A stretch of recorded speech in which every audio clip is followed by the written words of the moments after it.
हमारे channel next 9 news में और मैं हूं आपके साथ आरती। आज का ये कार्यक्रम आप लोगों के लिए बहुत ही खास होने वाला है। जी हाँ, जैसा कि हम सभी जानते हैं, आज पूरे देश में दशहरा का पर्व मनाया जा रहा है और हिंदू धर्म में दशहरे का पर्व काफी महत्व रखता है। हमारे धार्मिक ग्रंथों में इस दिन को लेकर दो कथाएं प्रचलित हैं। पहली, ऐसा माना जाता है कि इसी दिन माँ दुर्गा ने महिषासुर का अंत किया था और दूसरी मान्यता कुछ इस प्रकार से है कि आज ही के दिन राम ने रावण का वध किया था और आज भी इस दिन को बुराई पर अच्छाई के जीत के उपलक्ष्य में मनाया जाता है और आज भी रावण को जलाया जाता है, क्योंकि ऐसा माना जाता है कि रावण को जलाने से समाज में बुराइयों का नाश होता है। ये सब तो हुई किताबी बातें। अब बात करते हैं असली मुद्दे पर। दरअसल आज हम आपको रामायण के किरदार से रूबरू करवाने जा रहे हैं। सालों पहले टीवी पर धारावाहिक के रूप में आने वाले रामायण आज भी लोगों के जहन में है और उस रामायण के पात्र आज भी लोगों को याद है। 80 के दशक में जब रामायण धारावाहिक टीवी पर आया तो इसके साथ ही कई स्पेशल इफेक्ट्स भी देखने को मिले, जैसे हनुमान का संजीवनी बूटी लेकर आना, पुष्पक विमान का उड़ना आदि। आज हम बात करेंगे रावण के बारे में। जी हाँ, जिन्होंने उस रामायण में रावण का किरदार निभाया था और आपको बताएंगे आज के समय में वो कहाँ है। पर उससे पहले आपको बता दें कि रामायण का निर्माण रामानंद सागर द्वारा किया गया था। रामानंद सागर के धारावाहिक रामायण में रावण का रोल निभाकर अरविंद त्रिवेदी ने खासी लोकप्रियता बटोरी थी। इस रोल में उन्हें सफलता मिली कि उन्होंने सफलता की बुलंदियों को छू लिया। लोग उन्हें असल जिंदगी में भी रावण ही समझने लगे थे।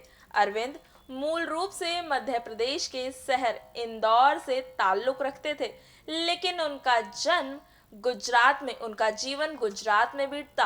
8 नवंबर 1937 को पैदा हुए अरविंद त्रिवेदी 81 साल के हो चुके हैं। आपको ये बात जानकर हैरानी होगी कि असल जिंदगी में भगवान राम के अन्यायी भक्त हैं वो।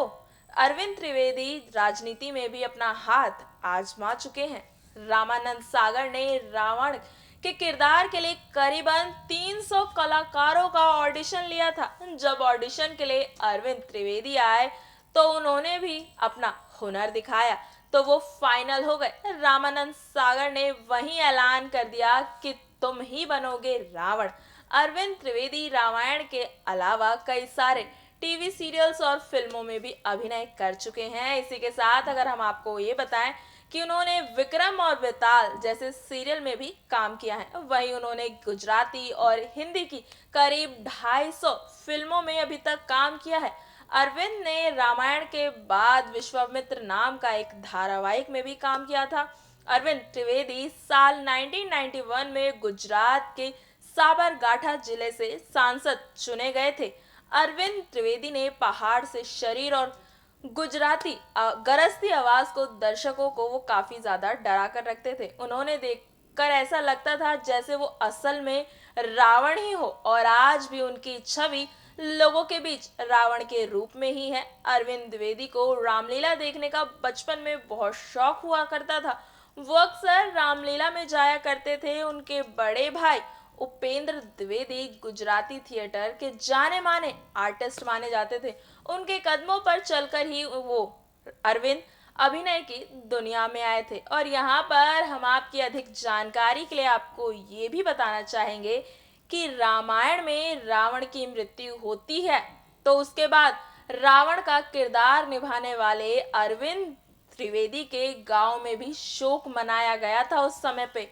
इस रोल ने उन्हें इस कदर सफलता की बुलंदियों पर पहुंचाया कि लोग उन्हें असल जिंदगी में भी रावण समझने लग गए थे। और इसी के साथ आपको यहाँ पर हम ये भी बताते चलें कि रामायण में राम और सीता का किरदार निभाने वाले कलाकारों को जितना प्यार मिला उतना ही प्यार रावण के किरदार को भी मिला। अरविंद द्विवेदी को उस टाइम बहुत ही प्यार मिला। अरविंद ने करीबन 250 फिल्में करी, लेकिन उनको असली पहचान तो रामायण से ही मिली।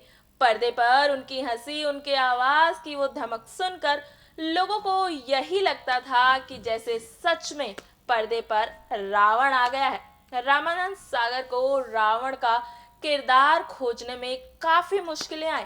अरविंद ने रावण के किरदार को पर्दे पर एक बार फिर से जीवित कर दिया था। उनकी लोकप्रियता का आलम इस कदर बढ़ गया था कि निजी जिंदगी में उनकी पत्नी को लोग मंदोदरी कहकर बुलाते थे और उनके बच्चों को रावण का बच्चा कहा जाने लगा था। वैसे तो रामायण के बाद अरविंद विश्वामित्र सीरियल में भी नजर आए, कई और सीरियल्स में उन्होंने काम किया, लेकिन रामायण के बाद अरविंद अचानक ही टीवीपुर से गायब हो गए। अरविंद ने 1991 में बीजेपी के इलेक्शन भी लड़े, वे बीजेपी के राज्य सभा सांसद भी बने। वो आडवाणी और अटल बिहारी वाजपेयी के काफी करीबी माने जाते थे। अरविंद ने भले ही रावण का किरदार निभाया हो, लेकिन वो असल जिंदगी में श्री राम, मर्यादा पुरुषोत्तम राम के भक्त थे और आज भी उनकी एक्टिंग और राजनीति से दूर वो अरविंद केजरीवाल पूजा पाठ में अपना जीवन व्यतीत कर रहे हैं। तो बस आज के लिए इतना ही। आप हमें चलने की दीजिए इजाजत। कल फिर से हाजिर होंगे नई अपडेट के साथ। तब तक के लिए बाय बाय।